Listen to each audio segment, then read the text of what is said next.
Taking theta is equals to 30. ट्रिग्नोमेट्रीचा chart काढायचा पटकन अगोदर. काढला, very good. Taking theta is equals to 30 to verify the following trigonometric identities. पहिला A काय सांगितलेलं आहे, sine square theta plus cos square theta is equal to 1. ठीक आहे, हे आपल्याला प्रूव्ह करायचं.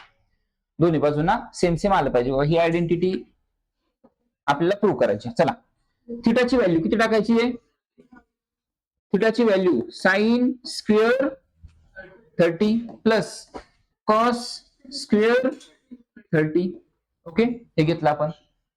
ओके, साइन 30 ची व्हॅल्यू किती येते? 1/2 प्लस कॉस, आणि ह्याचा काय स्क्वेअर आहे, ह्याचा काय आहे स्क्वेअर, त्यामुळे इथे टाकूयात आपण स्क्वेअर प्लस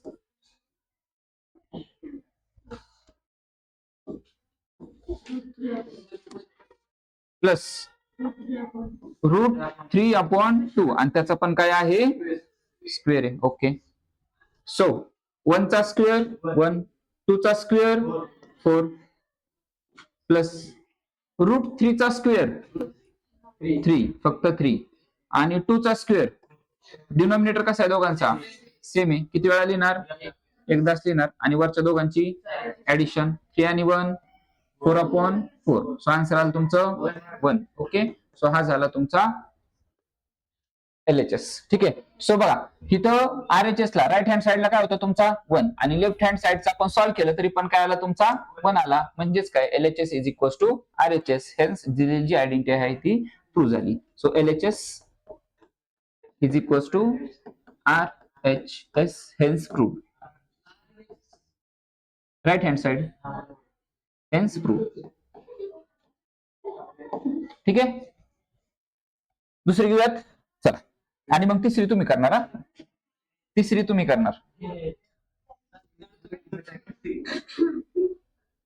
दुसरी आयडेंटिटी पहा. 1 प्लस, बघा दुसरी आयडेंटिटी चालू आहे आपली. 1 plus tan square theta is equal to sec square theta. ठीक आहे, थिटा किती टाकायचा आहे?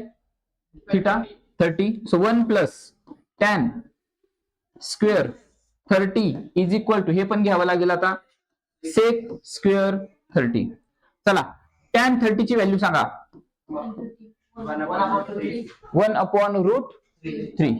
1/√3 आणि त्याचं काय आहे स्क्वेअर इज इक्वल टू सेक 30 ची व्हॅल्यू सांगा.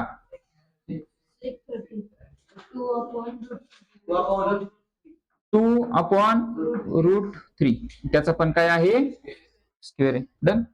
ओके, 1 जसाच्या तसा 1 चा स्क्वेअर √3 चा स्क्वेअर 3 इज इक्वल टू 2 चा स्क्वेअर आणि √3 चा स्क्वेअर 3.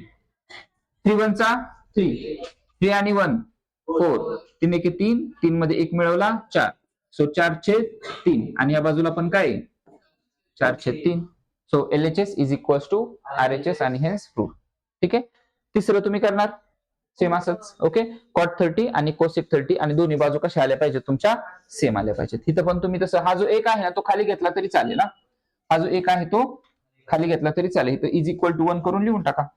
असं केलं तरी चालेल. ह्याचं सोपं करूयात आपण त्याला. इज इक्वल टू 1, इथं पण is equal to 1, is equal to 1, इथं 4/4 इज इक्वल टू 1, आणि दोन्ही बाजूंना मग तुमचं सेम येऊन जाईल.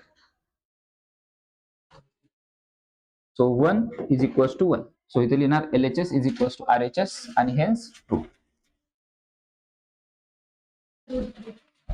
दोन्ही ठिकाणी लिहित आहे LHS is equals to RHS आणि हेन्स प्रूव्ह. आणि तिसरं जे आहे हे तुम्ही करताय.